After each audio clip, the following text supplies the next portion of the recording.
मुळीच नव्हता रे कान्हा,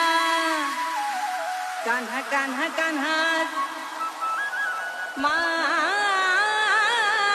मनात